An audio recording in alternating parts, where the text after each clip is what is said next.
Meu Deus, dê um aplauso ao nome do Senhor. Quantos estão felizes em estar na presença do Senhor Jesus Cristo? Diga amém.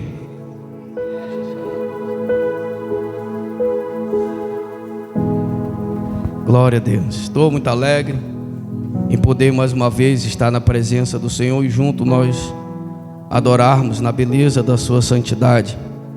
Como disse a nossa irmã Eliana, esposa do nosso diácono Railson, né? São pessoas que testemunharam pela fé grandes maravilhas que o Senhor fez na vida deles, e por isso contam essas bênçãos do Senhor. Dizimamos porque temos fé em Cristo Jesus de que Ele pode operar os milagres e as suas maravilhas. Por quê, pastor? Porque o dízimo não procede simplesmente da lei. Abraão dizimou sem lei. Isaac, Jacó também dizimou sem um procedimento da lei, mas pela fé. O pai da fé, Abraão, dizimou pela fé.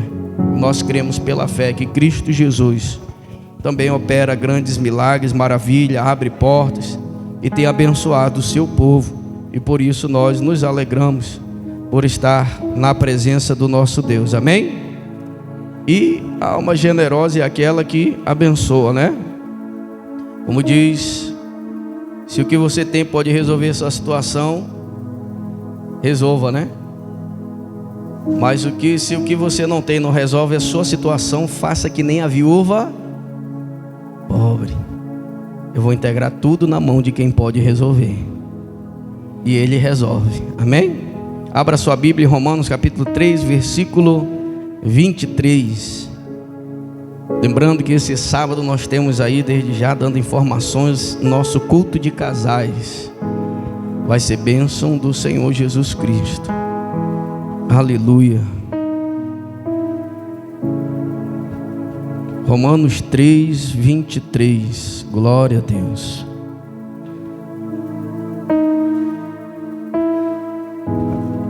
Amém? Todos encontraram? Romanos capítulo 3, versículo 23. A carta de Paulo escrita aos romanos. Aleluia. Diz assim a palavra do Senhor: porque todos pecaram e destituídos estão da glória de Deus, sendo justificados gratuitamente pela sua graça, pela redenção que há em Cristo Jesus, ao qual Deus propôs para propiciação pela fé no seu sangue, para demonstrar sua justiça pela remissão dos pecados dantes cometidos sob a paciência de Deus, para demonstrar sua justiça neste tempo presente, para que Ele seja justo e justificador daqueles que têm fé em Jesus. Senhor Jesus, nós te agradecemos pela Tua palavra. Fala conosco essa noite. Derrama da Tua graça, do Teu poder e glória, Pai querido, sobre nós. Abre o nosso entendimento, Jesus. É o que nós te pedimos nessa noite. Nos ajuda, Pai celestial, na nossa caminhada contigo, nos dando força, pois se nós não estivermos na videira, nada nós podemos fazer, Jesus. Por isso confiamos em Ti e na força do Teu braço forte. Em nome de Jesus, que o Teu Espírito tenha liberdade para trabalhar essa noite. Amém e amém. Podemos assentar? A carta de Paulo aos Romanos é uma carta transformadora. É uma carta onde revela a nós o favor imerecido de Deus, que é a graça, né? Martinho Lutero, o reformador da igreja, quando lê a carta aos Efésios, tem uma grande revelação de Deus, a qual estava escrito, a qual os salvos são pela fé em Cristo Jesus. Num tempo onde havia indulgência, no tempo onde havia compra a respeito da fé, Martinho Lutero, ao ler a carta aos Romanos, compreende que a fé, que a graça, a salvação é pela fé em Cristo Jesus, e não por intermédio de compras ou de algo que nós possamos comprar através do nosso dinheiro. E diante disso nós possamos entender que nessa carta revela a maravilhosa graça de Deus para a nossa vida. Essa graça que significa graça, favor e merecido. O favor concedido de Deus pela humanidade. Esse favor foi concedido através de Cristo Jesus. Deus, Ele é justo, amém, irmãos? Deus é justo. E quando você aplicar essa frase, Deus é justo, você precisa compreender a justiça de Deus, não é verdade? Nós precisamos encontrar a justiça de Deus na nossa vida. O problema é que nós olhamos para nós e quando aplicamos a frase Deus é justo, nós aplicamos aos outros, mas nunca a nós.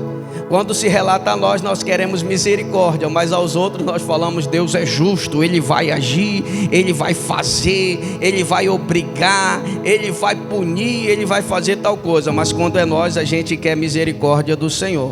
Então Deus, irmãos, Ele é justo com todos, sem exceção. O nosso Deus, Ele não tem parcialidade no julgar, irmã Neia.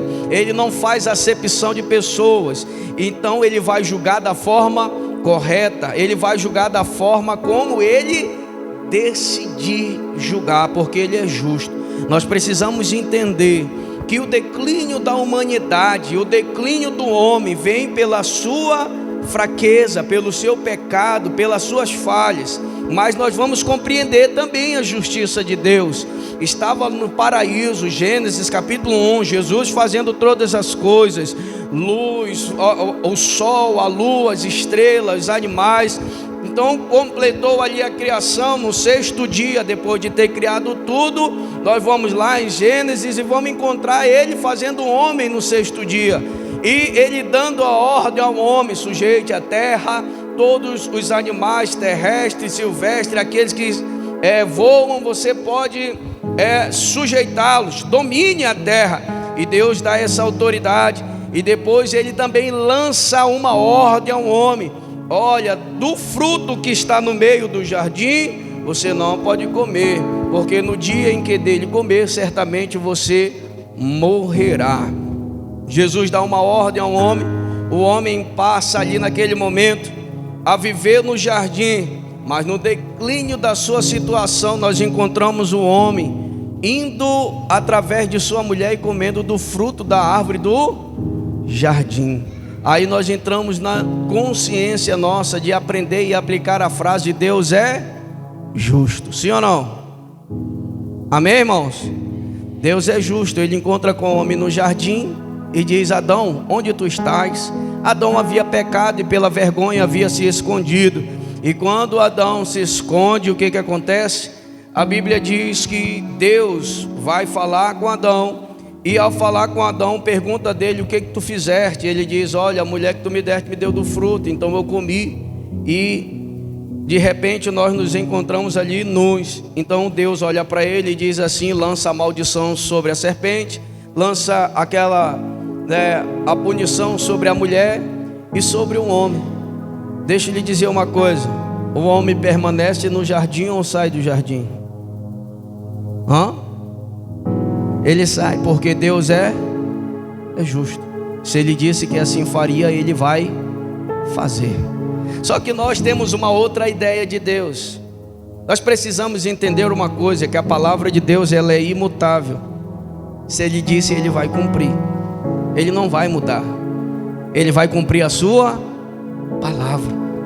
Nós é que devemos colocar o nosso coração e transformar a nossa forma de ser, a nossa forma de falar, a nossa forma de agir, para agir de acordo com a vontade de Deus.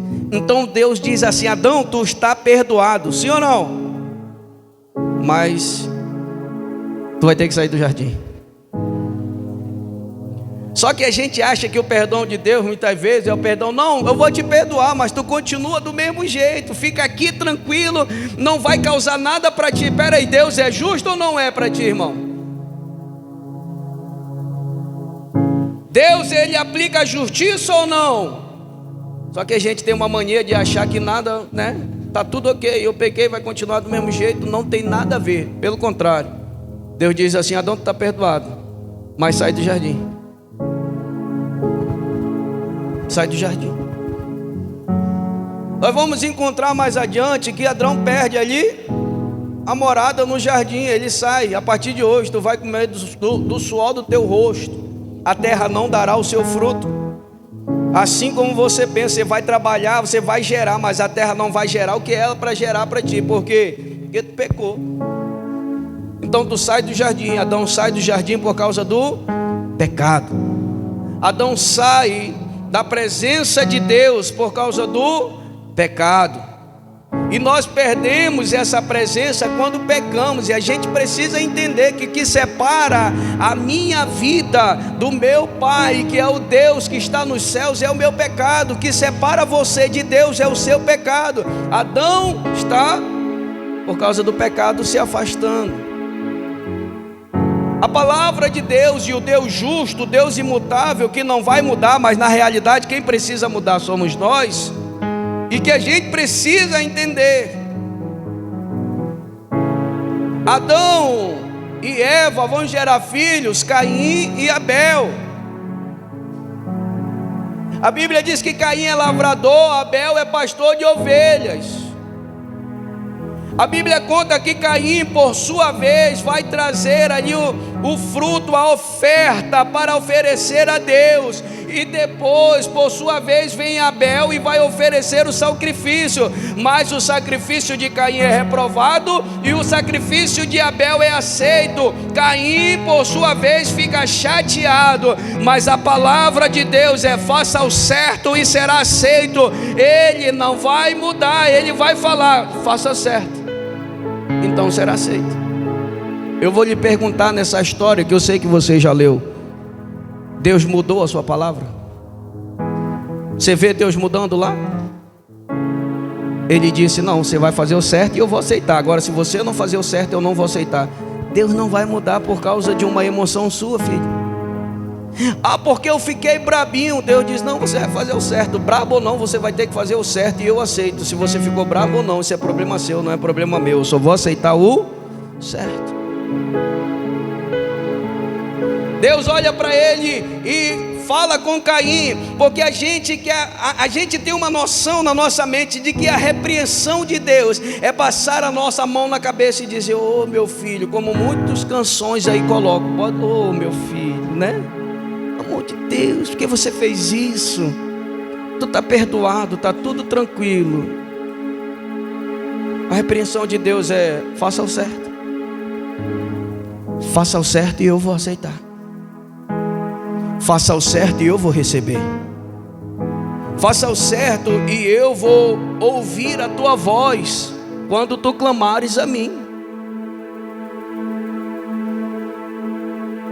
Nós encontramos nesse capítulo mais uma vez que Deus, ele não muda. No capítulo 4 de Gênesis, né? Nós vamos encontrar que Deus não vai mudar a sua palavra, não é verdade? Porque ele é justo. Se nós clamamos a um Deus justo, ele é um Deus justo. Quem decide se afastar de Deus é quem? Caim. Nós decidimos nos afastar de Deus quando praticamos o erro e o pecado. Nós decidimos nos afastar de Deus por causa das nossas emoções, sentimentos de raiva, de ira. Quem se decide se afastar de Deus é nós. Deus está dizendo: vai continuar do mesmo jeito, faça o certo e eu vou aceitar. Ah, mas porque eu fiquei magoado? Então cure a sua mágoa, faça o certo e eu receberei. Mas eu não vou mudar, diz o Senhor. E ponto. Caim decide não mudar, e por essa decisão dele de acolher a sua raiva, de preferir o seu ódio, o seu dissabor, ele acaba se afastando de Deus. Aí o homem se afasta de Deus, e quando o homem se afasta de Deus, tudo começa a dar errado, né? Geração de Caim. Geração de Caim, missionário do Cicleide, a Bíblia diz que o filho dele matou um cara só porque pisou no pé dele, olha só. Geração de Caim. Geração da maldade. Geração da perversidade. Eu não perdoo. Geração da mágoa. Se tu magoar, eu te dou o troco. Se tu me esbarrar, eu vou te matar. A geração que se afasta de Deus. A geração do coração petrificado, que não tem misericórdia e não tem compaixão. Aí na geração de Caim nós encontramos duas coisas que a gente pode até achar que é bom. O que é? É na geração de Caim que se constrói os instrumentos musicais, né? E é na geração de Caim que se constrói também as espadas, os escudos. Está escrito lá. Mas por que, pastor? Vou lhe dar um recado. Quem não tem a presença de Deus, missionário Luciclete, precisa de entretenimento para a sua alma. E é por isso que Caim constrói instrumentos musicais, porque quem não tem a presença precisa de entretenimento para se entreter, para a sua alma se sentir aliviada, para a sua alma se sentir confortada. Quem não tem a presença vive de entretenimento, e entretenimento destrói a nossa comunhão com Deus. As distrações nos afastam do nosso Deus, a distração nos afastam do eterno. Então o instrumento que está sendo criado ali não é para adorar a Deus, é para entretenimento. A minha alma precisa se entreter, a minha alma precisa sentir algo, então eu vou lá e toco. Por que na geração de Caim se constrói espadas e escudo? Porque quem não tem proteção de Deus precisa de arma. Quem não tem proteção de Deus precisa de quê? De faca, precisa de algo para se defender. Mas aquele que habita no esconderijo do Altíssimo, a sombra do Onipotente, descansará. Ele é o nosso Deus, refúgio e fortaleza, socorro presente na hora da angústia. Mas a geração de Caim, uma geração perversa, precisa de quê? De segurança. É uma geração que começa a temer. Você está vendo o declínio da humanidade? Você está vendo o declínio do homem que se afasta de Deus? Eu preciso de música para me entreter, porque eu não tenho a presença de Deus. Eu preciso construir escudo e espada, porque eu não tenho segurança do meu Deus, porque eu não tenho segurança em Deus. Então eu construo uma segurança em mim mesmo. E essa geração vai se afastando de Deus. Essa geração vai se encontrando a cada dia mais e mais distante do Senhor, a cada dia construindo algo para satisfazer o seu ego, para satisfazer os seus desejos, para satisfazer a sua vontade. No capítulo 6 de Gênesis nós encontramos o Senhor dizendo: então o Senhor disse, o meu espírito não agirá para sempre no homem, porque esse é carnal. O Espírito de Deus diz assim: vamos parar que o homem é mau.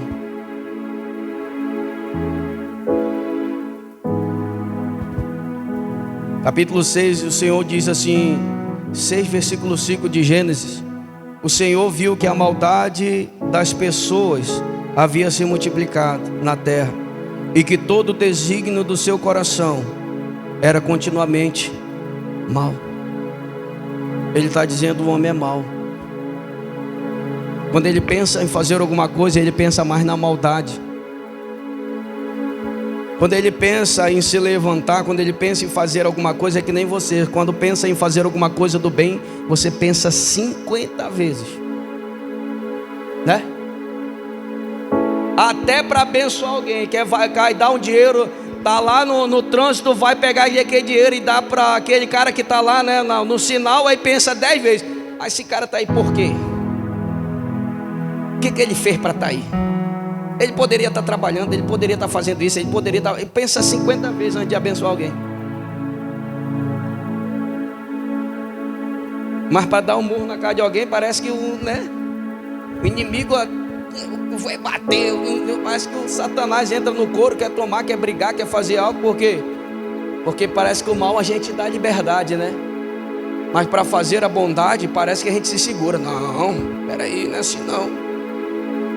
Para ajudar alguém, então, será que esse rapaz precisa de ajuda? Será que ele necessita de ajuda? Por que ele está precisando de ajuda? Irmão, para ajudar a gente bota um currículo imenso, mas para atrapalhar a gente não faz não. Para pensar o mal, tu não pensa duas vezes, tu pensa logo. Fulano de tal é assim, assim, assim, assim, assim, desse jeito.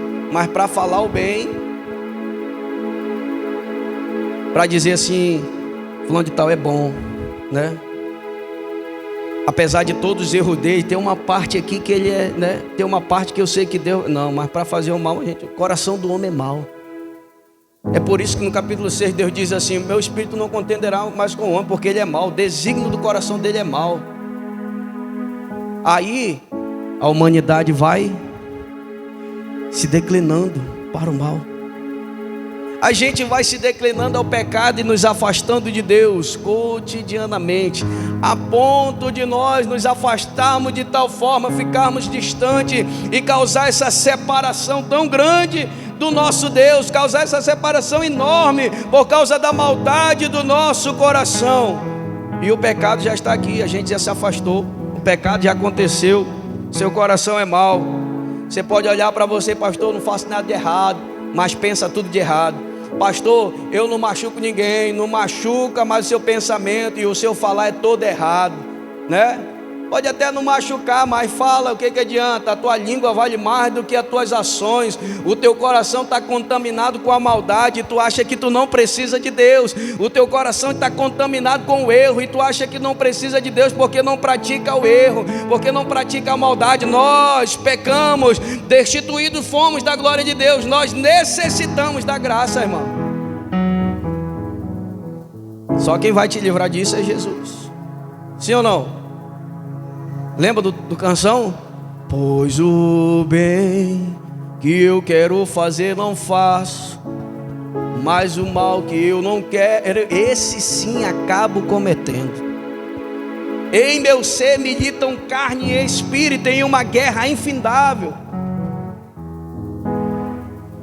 Todo dia a guerra contra nós, a nossa maldade, a nossa carnalidade, todo dia imperando. Sim ou não?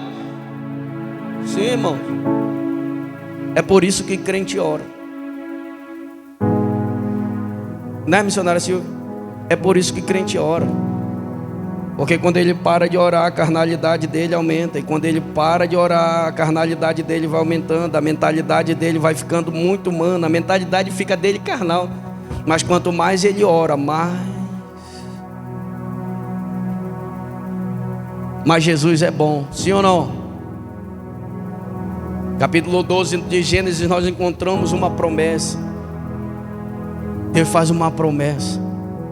E a promessa que ele faz a Abraão é: em ti serão benditas todas as famílias da terra. A graça vai vir contínua mediante esse pecado, mediante essa transgressão. O pecado vai contaminando, uma geração vai nascendo, porque o Messias precisa nascer. Aquele, o autor da graça que vai ser derramado sobre nós, está nascendo de uma geração e de uma promessa. Essa geração é geração de Abraão, e na geração de Abraão vem Isaac. Isaac gera Jacó. Jacó vem com 12 filhos, são os 12 patriarcas, a qual vão exercer a função de crescer em números, vão descer ao Egito, vão ser escravizados por 400 anos. Moisés vai nascer em Êxodo para trazer liberdade àquele povo. Aquele povo vai ser liberto, mas você encontra um povo no deserto rebelde e murmurador. Olha só, a promessa está alcançando. O povo que Deus escolheu é um povo rebelde e murmurador. Dentro do Egito, no deserto, Deus operando milagre, e aquele povo com o coração endurecido. Mas Deus tem uma promessa. A promessa que Ele deu a Abraão de uma terra prometida, e uma promessa para mim e para você.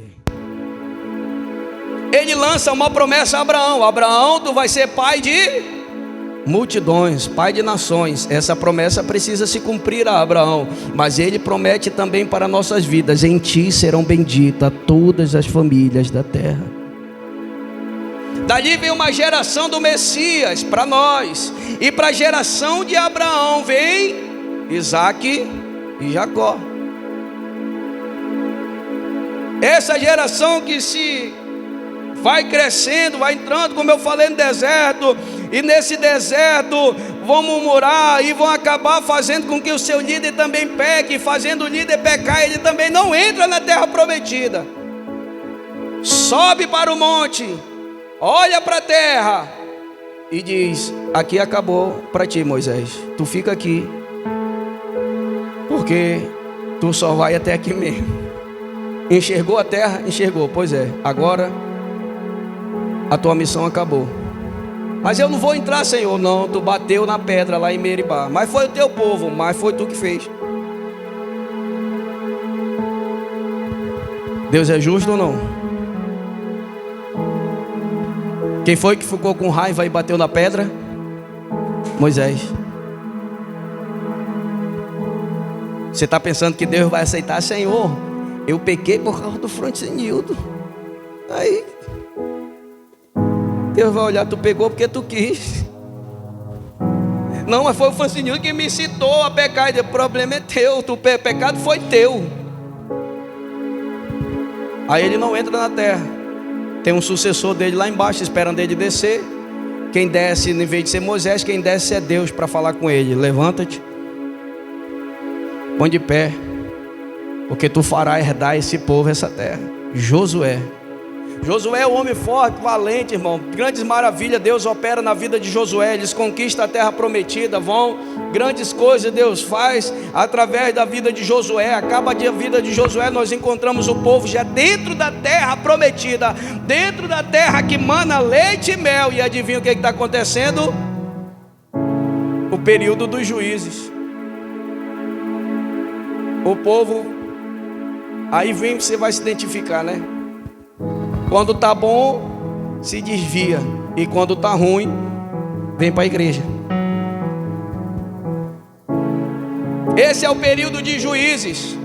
Enquanto tá tudo bem, tô desviado, eu faço o que eu quero. Mas quando o negócio aperta: Senhor, me ajuda, pelo amor de Deus, Senhor, os meus inimigos estão me oprimindo. 14 juízes se passam por Israel, para você ver a maldade do homem. E Deus se revelando, e Deus mostrando a sua face. 14 juízes vêm nessa direção. Nós vamos encontrar o período da monarquia, o período de Saul, Davi e Salomão. Saul, o homem que decidiu honrar mais a riqueza do que a Deus. Davi, o homem que é segundo o coração de Deus. Foi assim que Samuel disse, né?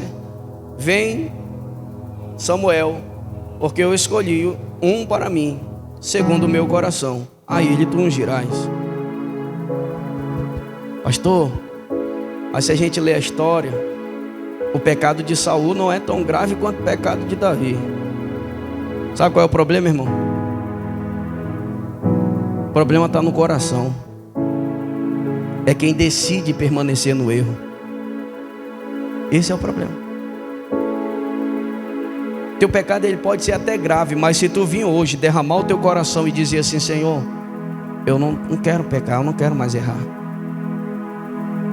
A Bíblia diz, Salmo 51, que Ele ama o coração contrito e quebrantado, Ele não rejeitará. E qual é a diferença de Saul? A diferença é que o arrependimento dele não é arrependimento, é remorso. Enquanto Deus olha para ele e diz assim: Saul, mata tudo, queima ouro, queima prata, queima boi, pode matar o rei. Saul vai lá, escolhe o melhor boi, pega o ouro, ainda chega na cara de pau e diz assim: eu trouxe para o meu Deus para ofertar. E Deus diz assim: e por acaso eu tenho um prazer assim tanto em sacrifício? Deus é dono do ouro e da prata, é melhor obedecer do que sacrificar. O que é isso, pastor? O coração decidido a errar. Essa é a diferença. É que quando o coração está decidido à prática do erro, Deus vai te rejeitar. E Davi errou, mas ele disse: não, essa vida aqui não é para mim não. Essa vida aqui, não. Senhor, aí ele clama, irmã Marion: Senhor, livra-me do pecado, livra-me da tentação, livra-me, porque ele está dizendo: não, eu não quero ficar aqui. E Saul está pouco preocupado. Saul quer dizer: eu não estou nem aí não, eu já pedi perdão e vou continuar no meu erro. Aí Deus diz: eu já te rejeitei, Saul. Porque essa é a diferença. Aí nos encontramos Salomão, um homem sábio. Sim ou não? Segundo a Bíblia, um homem sábio. Um homem sábio que errou perante Deus. E por causa do seu erro, Deus reparte as suas tribos. A maldade é, irmãos, nós sempre estamos desobedecendo a Deus. Deus está dizendo não, e a gente na nossa teimosia: não, é sim, é sim. Eu vou fazer, depois ele vai me... Esse é o pecado de Saul, tá? Eu vou fazer e depois ele vai me perdoar. Pecado consciente é pecado para morte, tá?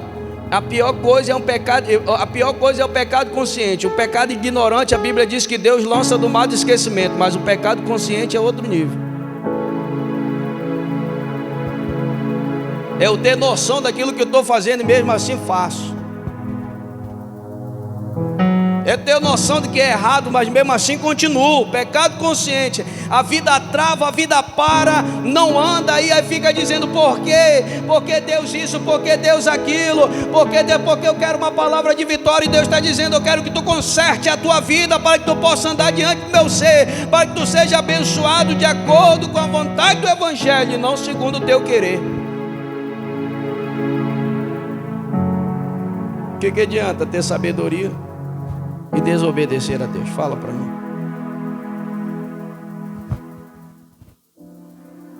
O que adianta ter a sabedoria e se afastar?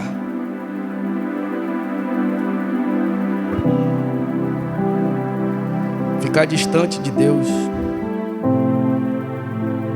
permanecer em um lugar distante da graça, distante do amor. Davi escreveu capítulo 14, no versículo 2 de Salmos. E no período da monarquia,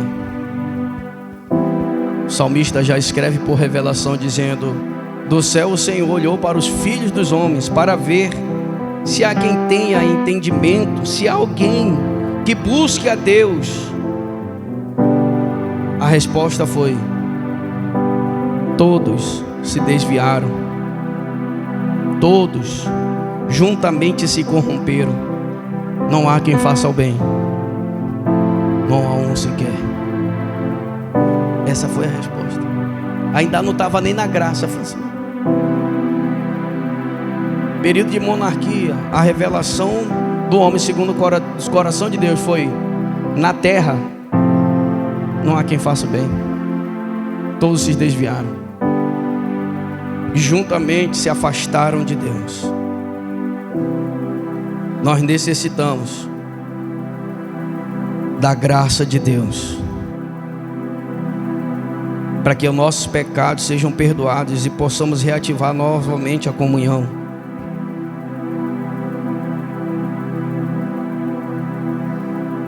Depois de 400 anos, 200 anos de silêncio, 400 entre o Antigo e o Novo Testamento, Mateus capítulo 3, nós encontramos um homem pregando no deserto da Judéia. Mateus capítulo 3, dizendo: arrependei-vos, porque é chegado o reino dos céus. O que João Batista está pregando é: arrependei-vos, porque aquele que abre a porta, aquele que é a porta, aquele que quebra o muro da inimizade, que João Batista está pregando é: mude o seu pensamento, Porque aquele que quebra a maldição do pecado para te levar de volta para o céu, para o reino dos céus, já está entre nós, Jesus Cristo, o Filho de Deus. Por quê, pastor? Porque o arrependimento, ele vai levar o nosso coração a uma mudança. Porque arrependimento é transformação de mente. Só que não basta só o arrependimento, ele é apenas aquilo que vai mudar a nossa vida e vai transformar a nossa mente.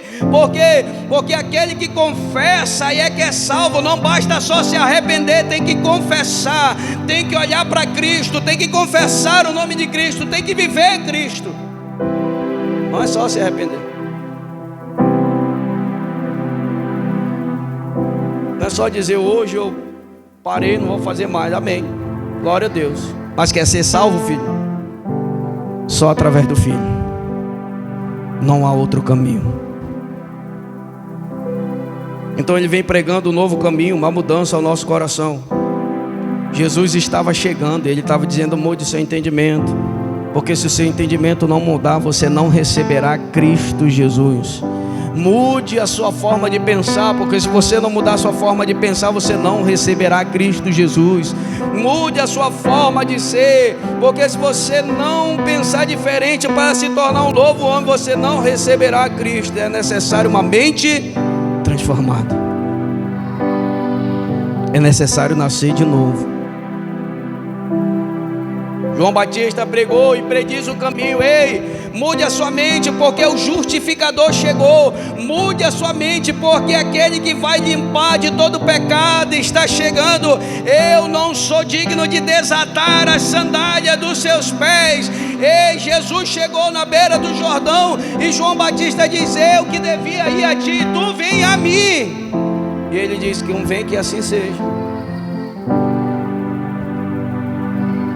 O justificador chegou. Você viu a história? O declínio da humanidade para o pecado. O declínio da humanidade para se afastar de Deus.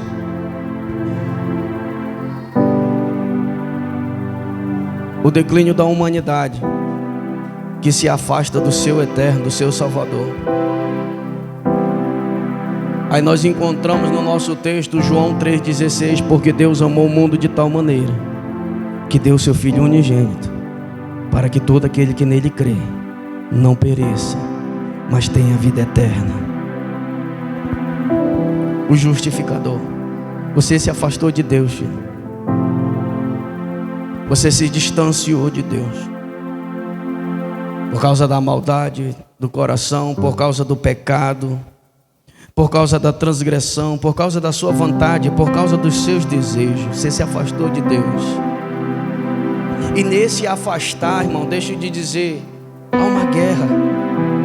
Há uma guerra militante em nosso coração.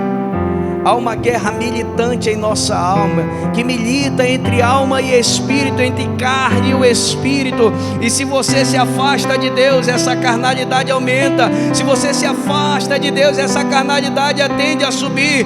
Então você foi se afastando, assim como o declínio que nós acabamos de ver. A humanidade, por se afastar de Deus, começou a perecer. A humanidade, por se afastar de Deus, procurou na bebida, procurou no cigarro, procurou no vício, procurou na sua segurança em objetos que machucam. Por se afastar de Deus, procurou entretenimento, procurou satisfazer a sua alma. O homem se afastou de Deus. Ficando distante. Se afastou de Deus, procurou relacionamento. Relacionamento que machucaram, que feriram, relacionamento que frustraram.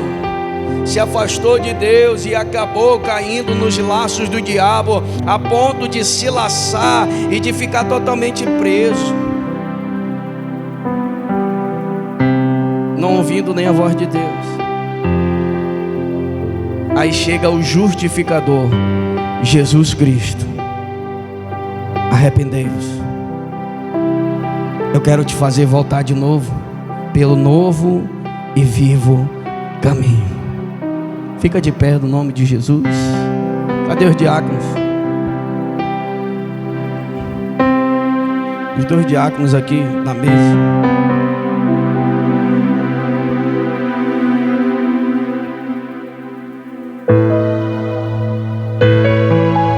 Nós se afastamos de Deus.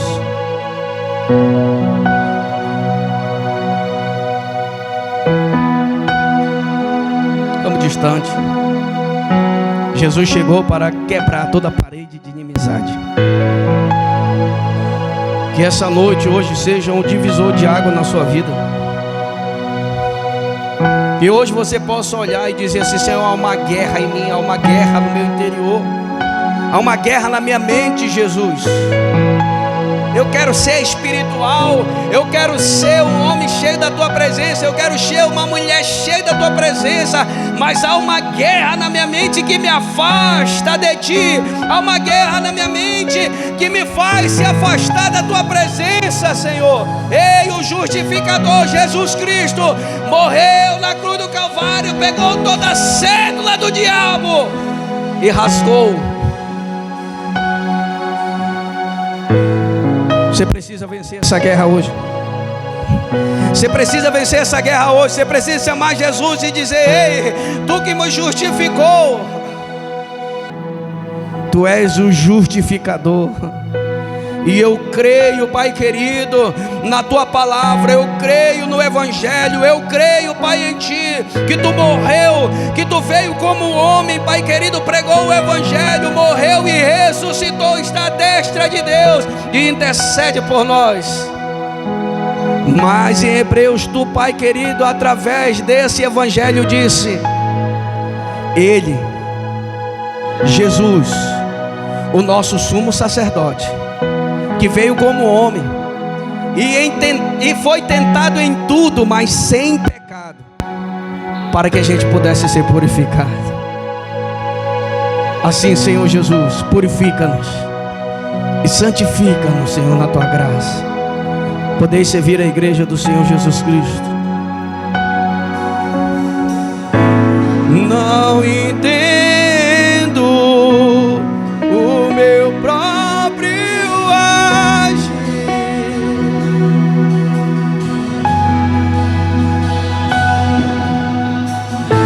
sem tua graça, o que seria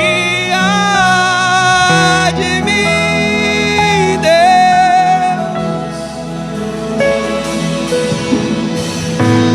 Não entendo o meu próprio agir,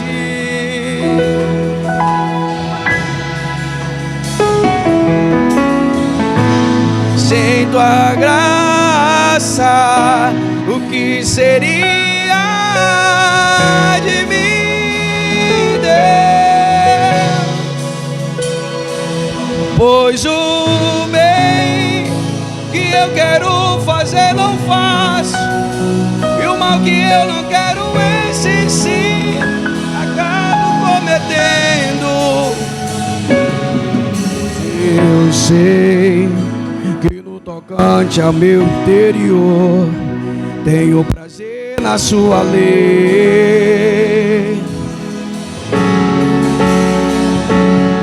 Então liberta-me de mim, eu quero ser a sua casa. Oh, aleluia, Jesus.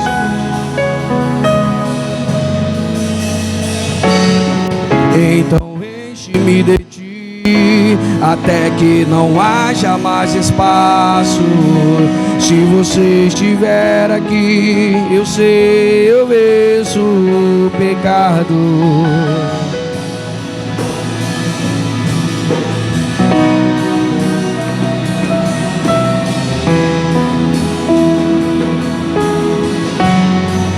Aleluia.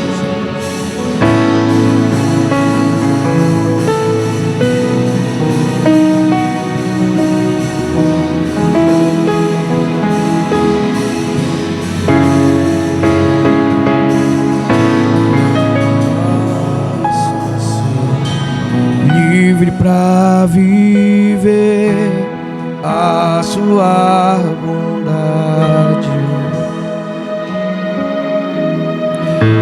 E ao te conhecer, todo o meu ser me enche de bondade.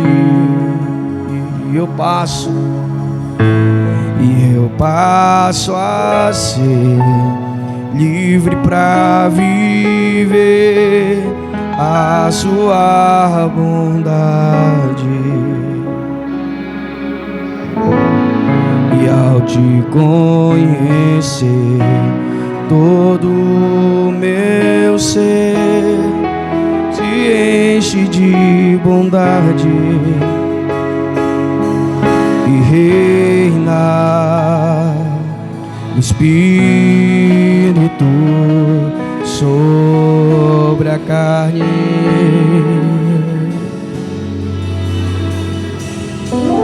E reina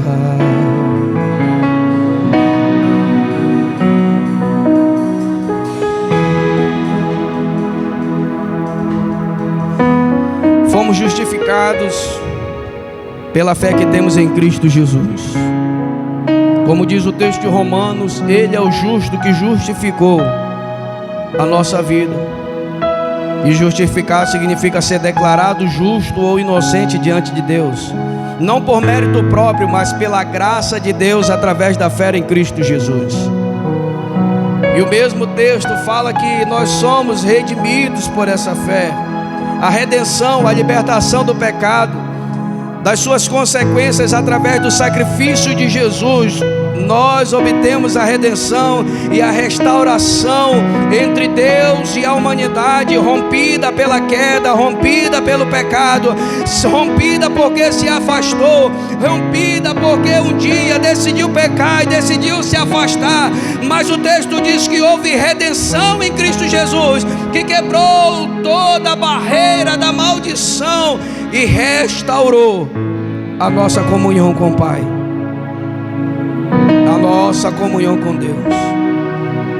Porque o salário do pecado era a morte. O salário do pecado era a morte, mas o dom gratuito de Deus é a vida eterna em Cristo Jesus, o nosso Senhor.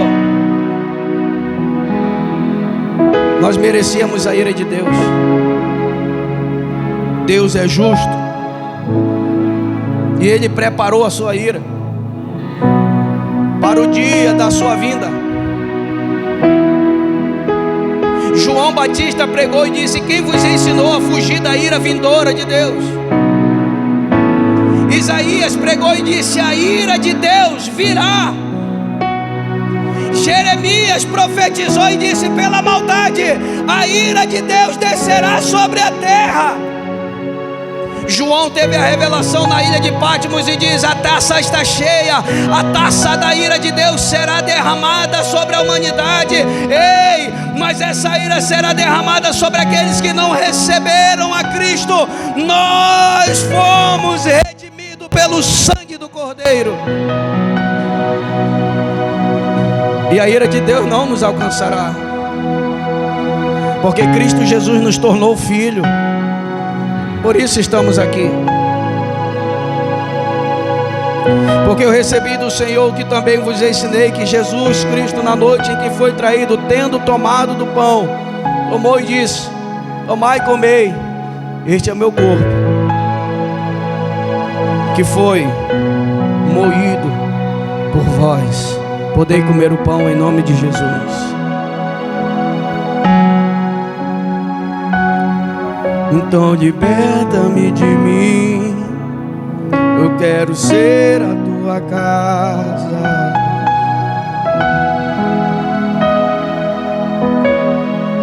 Sou pecador, então enche-me de ti, até que não haja mais espaço. Quando estou em tua presença, o meu viver é transformado. Então liberta-me de mim, eu quero ser a sua casa. Se você estiver aqui, eu sei, eu venço, pecado. Então enche-me de ti, até que não haja mais espaço. Pois quando estou em tua presença, o meu viver é transformado.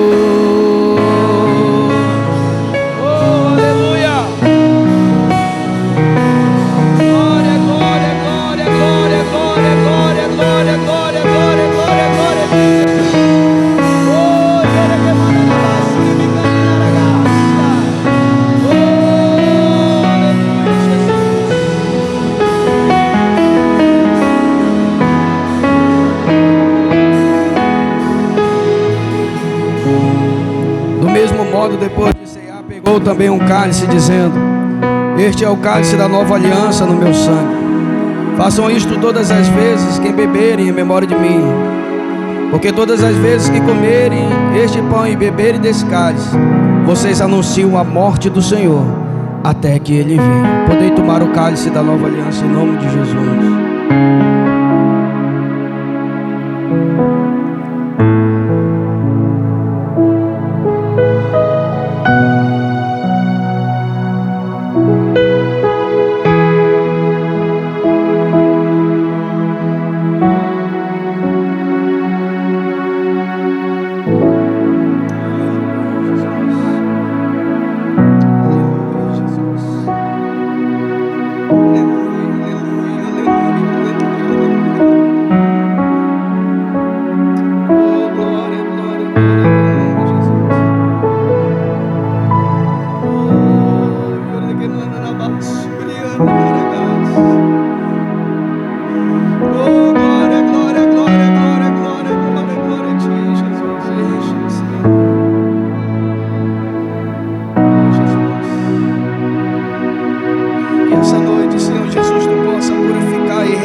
Desfazendo toda barreira, Jesus, em nome de Jesus.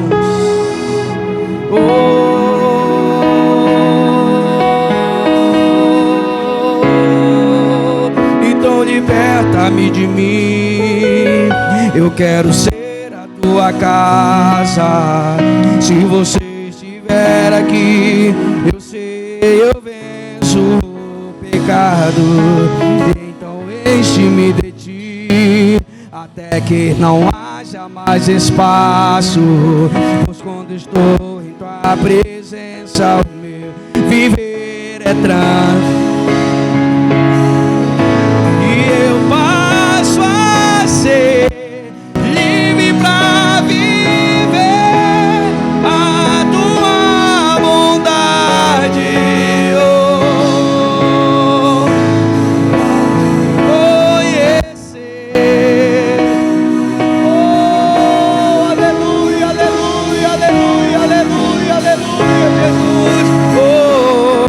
Então liberta-me de mim. Eu quero ser a sua casa. Se você estiver aqui, eu sei, eu venço o pecado. Então enche-me de ti, até que não haja mais espaço. Pois quando estou em tua presença, o meu viver é transformado. Passo assim, livre pra viver a tua bondade. E ao te conhecer, todo o meu ser se enche de bondade e reina o Espírito sobre a carne.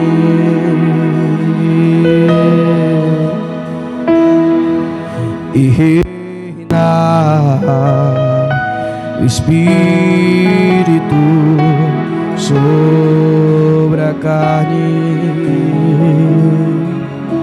Aleluia, Jesus. Há poder no teu nome, Jesus. E nós declaramos o Teu nome sobre nossa vida, sobre o nosso ministério, sobre essa congregação, sobre os ministérios, Pai querido, que aqui estão presentes, Senhor. Sobre o ministério de louvor, sobre o ministério de casais, o ministério de jovens que Tu tem levantado, Jesus. Sobre o ministério de dança, Pai querido, de mulheres e de homens que Tu tem levantado nesse local. E nós como igreja, Deus, oramos nesse momento sobre as famílias, Pai. Pai querido, a aliança, Pai, que Tu prometeste sobre a nossa vida, Pai. Não foi qualquer aliança, mas a Tua palavra é crer somente será salvo tu e a tua casa. Crer somente será salvo tu e a tua casa. Deus, alcança essa geração. Alcança, Pai querido, o filho. Alcança, Pai querido, a mulher. Alcança o marido. Alcança, Pai querido, essa comunidade. Nós oramos nesse momento, Jesus.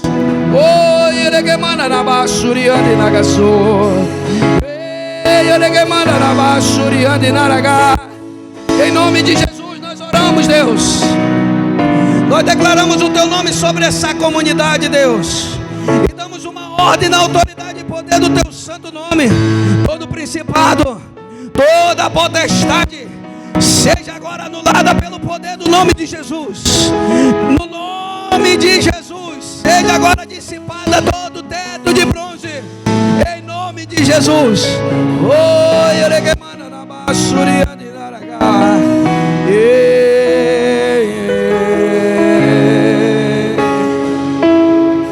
Aleluia, Jesus.